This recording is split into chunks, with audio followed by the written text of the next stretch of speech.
وی د ګناهونو نه نشم صبرېدی یا څه وظیفه دې راته وښودلی هغه ورته وی وبخیم درته که نه خو زما یو خدمت پکې هله به درته بیا وظیفه ښیم وی وبه یې کمه وی څه خدمت دی دی وی د دې بازار نه اپله یو کس دی زه به پیالۍ کې پی در کوم دا پی به هغې کس له وړي او بیا چې ما له راشي چې زه به درته د ګناه نه د بچ کېدو راز وښیم وی دا خو وړه خبره ده د پیو پیالۍ ورله ډکه کړه وی دا پی به اوسي هغې کس ته به یې حواله کې چې راشي جو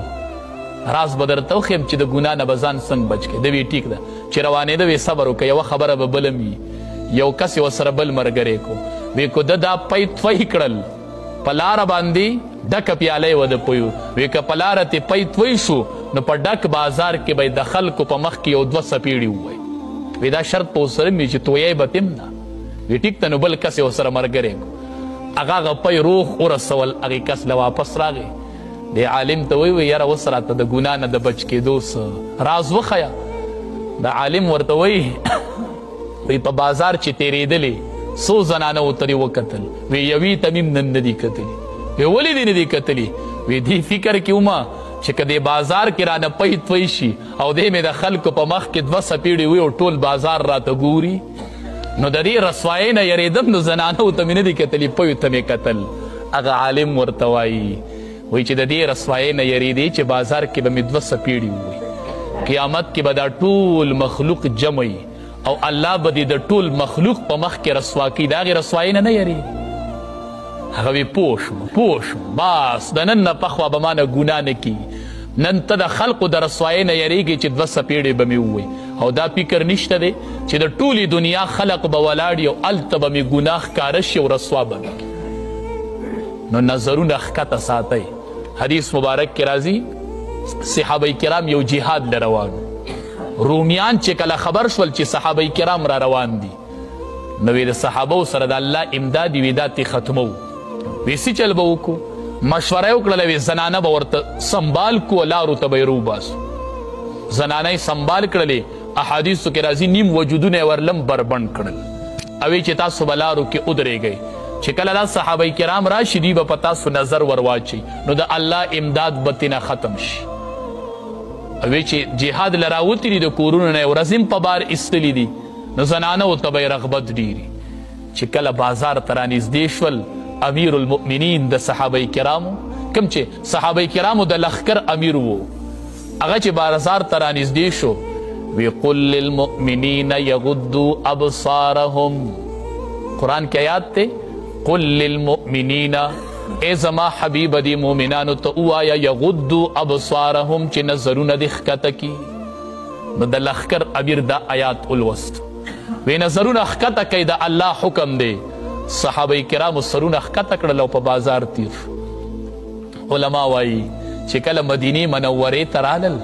صحابه کرام نو خلقو ته تپوسونه کول وی پلانکي بخار کې دنګ دنګ بلډینګونه هغه هم لیدلي وو هغې ورته وی چې مونږ بازار ته نږدې شو زمونږ د امیر د خولې نه دا آیات راغی یغضوا ابصارهم نظرونه ښکته کوي وی مونږ نظرونه داسې ښکته کړي وو چې مونږ د ښار آبادي نه ده لیدلې چې دا څومره آبادي وه چې آبادۍ نه دی لیدلی نو زنانه به یې څه لیدلي نو ولا تقربوا الفواحش ما ظهر منها وما بطن ولا تقربوا الفواحش من نږدې کیږئ هغې بې حیایو ته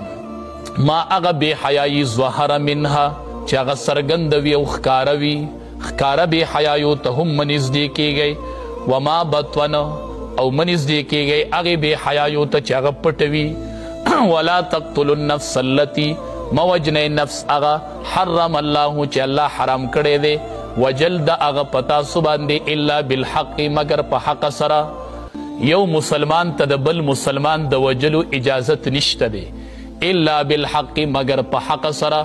درې خبرې دي چې په دې اجازت شته چې بیا مسلمان وجلی شي یو خبره دا ده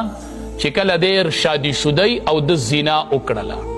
نو د ده وجل بیا چې اسلامي قانون اجازت دی چې دی دې سنګسار شي دا طریقه ده دویم چې کله دی بل کس ووجني نو قصاصا چې اسلامي قانوني نو دی به د هغې په بدله کې وجلی شي دریم چې کله دی مرتد شي اسلام پریدي بادشاهي وقت پورته وي راوړه ټیم به ورته ورکړي که مور واپس نشو نو د مرتد حکم دار چې دا واجب القتل دی دی به ووجلی شي د دې دریو خبرو نه علاوه د یو مسلمان دپاره د بل مسلمان وجل جایز نه دي د مستامن وجلم جایز نه دي چې اسلامي حکومت کې یو کافر اوسیږي او د هغې ملک قوانین یې منلي لکه زمونږ او ستاسو ملک کې چې اوسیږي دا مستامنین دي دا ذمیان دي ذمي درته وایي چې د مسلمان په ملک کې اوسیږي او د مسلمان ملک قوانین مني لکه زمونږ او ستاسو دې ملک کې چې اوسیږي دویم مستامن دی یو کافر د بل ملک نه راغی په وزټ باندې زمونږ ملک ته دته امن حاصل دی دی به مسلمان نه وجني نو دغه دوه قسمه د کافرانو نشي وجلی هغه کافر به وجني چې بادشاه وقت د کم ملک سره د جهاد اعلان وکړو نو هغه ته حربي وایي د هغه وجل بیا جایز دی ذالکم دا ټولې خبرې چې مخکې تیرې شولې وصواکم الله حکم کوي تاسو ته به په دې سره وصیت لفظ راوړو کلک حکم کوي الله په دې سره لعلکم تعقلون د پاره د دې چې تاسو پوه شئ